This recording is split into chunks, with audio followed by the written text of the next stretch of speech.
सुप्रभात। मैं जगेंद्र राणा। सर्वज्ञ, सर्वसमर्थ, सर्वव्यापक, यह हमारी आज की आध्यात्मिक चर्चा का विषय है। सर्वज्ञ, सर्वसमर्थ, सर्वव्यापक। प्रभु की दया और कृपा अपार है। जो जन उससे प्रेम करते हैं तो स्वभावतः प्रभु का प्रेम उमड़ता है, क्योंकि वे तो प्रेम स्वरूप हैं, दया के सागर हैं। ऐसी अवस्था में प्रेमी की जो भी कामना होती है, इच्छा होती है, वो प्रभु पूरी करते हैं। ये तो कथन मात्र है, यह तो अनायास ही स्वतः पूरी होती है। यह तो प्रभु की अनुकंपा और उनका सहज स्वभाव हुआ। ऐसे साधक की इच्छा तो पूरी हो गई, किंतु उसका जो असली ध्येय है, जो परम लक्ष्य है, उससे वो दूर जा पड़ा। इसलिए साधक को, भक्त को कोई इच्छा नहीं करनी चाहिए। इच्छाओं का कोई अंत नहीं है। एक पूरी हुई दूसरी तैयार, और उस प्रकार माया जाल, माया का पसारा फैलता जाता है। हम माया जाल में फंसते हैं और प्रभु से अलग होते जाते हैं। इसलिए साधक को, भक्त को भगवत प्राप्ति का जो परम लक्ष्य है, उसके सिवा कोई इच्छा या कामना नहीं रखनी चाहिए। जब साधक या भक्त प्रभु की छत्र छाया में रहेगा, उसके प्रेम में, उसकी भक्ति में सराबोर रहेगा और सब ओर से सिवाय प्रभु के और कुछ नहीं चाहेगा, तो प्रभु की कृपा वर्षा स्वतः होने लगेगी और उसमें साधक की सारी आवश्यकताएं स्वयं पूरी होने लगेगी। तो एक बार जब साधक या भक्त अपने आप का समर्पण कर देता है, तो प्रभु उसको अपनी चरण शरण में ले लेते हैं और फिर पूरी जिम्मेदारी उनकी हो जाती है। तब फिर वो भक्त को अपने से विमुख नहीं होने देते। पर क्या होता है, ये आप लोग ध्यानपूर्वक विचार करें, देखें और समझें। तब प्रभु अपनी कृपा की डोर इस प्रकार फेंकते हैं कि भक्त को लेने के देने पड़ जाते हैं। वो त्राई त्राई करने लगता है और दीनहीन हो प्रभु को पुकारने लगता है। वो प्रभु की ओर पूरी तौर से उन्मुख हो जाता है। इसलिए संसार में प्राय देखने में आता है कि भक्तों पर, साधकों पर बड़े बड़े संकट आ जाते हैं, बड़ी विपत्तियों का सामना करना पड़ता है। वास्तव में वो विपत्ति नहीं, रघुपत की दाया। विपत्ति नहीं, रघुपत की दाया, करम भुगाए छोड़ा वही माया। यह है प्रभु की अहेतु की दया और कृपा का, कि वह भक्त के पूर्ण रूप में रक्षा करता है। अतः साधक और भक्त का कर्तव्य है कि वह प्रभु के सिवाय और कोई इच्छा या कामना ना रखे। तभी प्रभु का सान्निध्य, प्रभु का दर्शन, प्रभु का मिलाप शीघ्र होगा। क्योंकि तब निर्बाध गति से प्रेम का सिलसिला चलता रहेगा, कोई भी विघ्न बाधा उपस्थित नहीं होगी। सीधा सरल निष्कटंक मार्ग रहेगा, मार्गदर्शन स्वयं मिलता रहेगा। प्रभु प्रेम को प्राप्त करने का मार्गदर्शन कराने वाला भी प्रभु की कृपा से ही मिलता है। क्योंकि प्रभु तो सर्वज्ञ, सर्वसमर्थ, सर्वव्यापक है। प्रभु तो सर्वज्ञ, सर्वसमर्थ, सर्वव्यापक है। तो भक्त को, अज्ञानी को प्रभु को प्राप्त करने की रीति नीति को प्रभु कृपा करके कोई ना कोई मार्गदर्शन करने के लिए मिला देता है, जिसे हम गुरु, रहबर या पथ प्रदर्शक कहते हैं। क्योंकि होता तभी है जब साधक या भक्त के अंतर में अभिलाषा और अनन्य प्रेम होता है। तो सभी साधकों को, भक्तों को, प्रभु के प्रेमियों को अनन्य प्रेम होना चाहिए। अनन्य अव्यभिचारिणी भक्ति होनी चाहिए। तो सारी व्यवस्था अपने आप हो जाती है, सारी अड़चनें दूर हो जाती हैं, प्रेम मार्ग की सारी विघ्न बाधाएं दूर हो जाती हैं।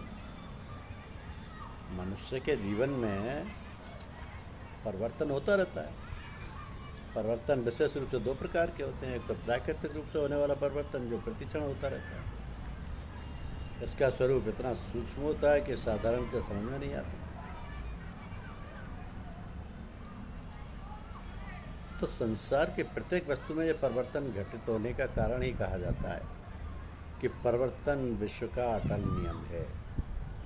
ये तो प्राकृतिक परिवर्तन है जो देश काल और परिस्थिति के अनुसार होता रहता है, अनवरत और सतत। दूसरे प्रकार का परिवर्तन है जो नियमानुसार और आवश्यकता अनुसार अपने को व्यक्त करता है। इसके कोई नियम नहीं। यह प्राय मनुष्य के अपने रहन सहन और व्यवहार के कारण पारस्परिक संबंधों और समाज के बदलते परिवेश में होता रहता है।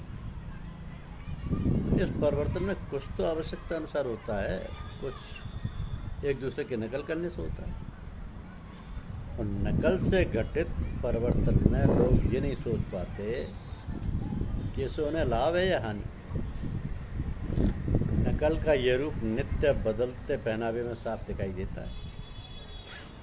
तो मनुष्य की वेशभूषा के अनेक तौर तरीके समय के साथ बदलते रहते हैं, क्योंकि एक ही दशा में रहते रहते आदमी उब जाता है और बदलाव चाहता है। फिर दूसरे लोगों को देखकर, दूसरे देशों के लोगों की देखकर उसमें परिवर्तन की भावना बलवती हो जाती है। वैसे वेशभूषा का जो अपना महत्व है वो मुख्यतः भिन्न भिन्न जलवायु के कारण ही होता है, किंतु बहुत कुछ बदलाव केवल फैशन के कारण भी होता है। तो फैशन के कारण होने वाले अनुकरण में लोग ये नहीं सोचते समझते कि इसमें क्या लाभ या हानियाँ हैं। प्राय टीवी और सिनेमा के अवलोकन से ये अनुकरण बढ़ता हुआ लोगों के दिलों में अपनी जगह बना लेता है। अब फैशन का ये रूप विद्यालयों में पढ़ने वाले नवयुवक नवयुवतियों में साफ साफ दिखाई देता है। उन्हें यदि इस विषय में कुछ समझाने की चेष्टा की जाए तो वो कहते हैं कि आप तो पुरानी विचारधारा की दकियानूस हैं, अब ज़माना बदल गया, नए वातावरण, नई अवधारणाओं वाला ये नया युग है। इन सब बातों का कारण है हमारे घरों में, स्कूल कॉलेजों में नैतिक शिक्षा और धार्मिक भावनाओं की कमी। इसलिए घर में माता पिता को अपने बाल बच्चों को धार्मिक बातों को, नैतिक बातों को ज्ञान कराना चाहिए। धार्मिक बातों का, नैतिक बातों का ज्ञान कराना चाहिए। उन्हें समझाना चाहिए कि हमारे रहन सहन और पहनावे इत्यादि में क्या विशेषता है, क्या लाभ है। तो बालक बालिकाएँ समझें और वैसा करें। किंतु देखा यह जाता है कि माता पिता को इतना समय और अवकाश नहीं तो वह सब करें। तो बच्चे जैसा देखते हैं वैसा करते हैं और वैसी उनकी विचारधारा बनती है। श्रीमान लाला जी महाराज ने जो नियम बतलाए हैं उनमें यह भी बतलाया कि अपने बच्चों को धार्मिक शिक्षा अवश्य देना चाहिए और प्रतिदिन कोई ना कोई धार्मिक पुस्तक अवश्य पढ़नी चाहिए। अपने यहाँ रामायण एक ऐसा ग्रंथ है जो सरल सुगम होते हुए सभी प्रकार के धार्मिक और नैतिक शिक्षाओं से भरा हुआ है। इसमें भगवान राम को आदर्श मानकर जीवन के प्रत्येक प्रसंग हेतु उच्च मानवीय आदर्श को बड़े सुचारू रूप से प्रस्तुत किया गया है। जो लोग रामायण पढ़ते हैं, पाठ करते हैं, उनके अंदर प्रभाव होता है, उन्हें उनके आचरण तथा मन तथा मस्तिष्क में बदलाव आता है, जिससे उनकी दिनचर्या भी आदर्श बनती है। देखा यह जाता है कि प्राय लोग पूजा पाठ एक प्रकार की खानापूरी के ढंग पर करते हैं, अतः उसका प्रभाव उनके मन मस्तिष्क पर ना के बराबर होता है, जिससे उनके जीवन में, रहन सहन में, पहनावे में, उनकी बातचीत में कोई परिवर्तन भी नहीं होता। ग्रहण करने का तात्पर्य यह है कि जो बात बताई जाए उसको अपने व्यवहार में लाना, उसी प्रकार कार्य करना, बोलना, चालना, उठना, बैठना इत्यादि। तो हमारा सीखना, पढ़ना, लिखना उतना ही हमारे काम आता है जितना हम व्यवहार में उतार लेते हैं। अन्यथा से सब तो इधर उधर की बातों में मन मस्तिष्क के बहलाव मात्र है। जो हमें करना चाहिए हमारे जीवन को लाभदायी और समाज को जिसकी आवश्यकता है उस पर हमारा ध्यान ही नहीं जाता। जाए भी क्यों? क्योंकि हमारा रुझान उधर है ही नहीं। हमारी शिक्षा, हमारा लालन पालन, हमारी दैनिक चर्या उस प्रकार नहीं बनाई गई। उस रुझान क्यों हो और कैसे हो? तो सब बातें सोच समझकर स्वयं अपने बच्चों को धार्मिक और नैतिक शिक्षा अवश्य देनी चाहिए। घर में प्रतिदिन प्राय सब लोग साएँ मिलकर कम से कम प्रार्थना तो करें, जिससे बालक बालिकाएँ भी उपस्थित रहें। तब कुछ और काम करें। उनसे जैसा सोचता है वैसे ही उसके काम होते हैं। तो सोचो समझो, बच जाओ जंग के मैदान में, संसार के सम्रांगण में। धन्यवाद।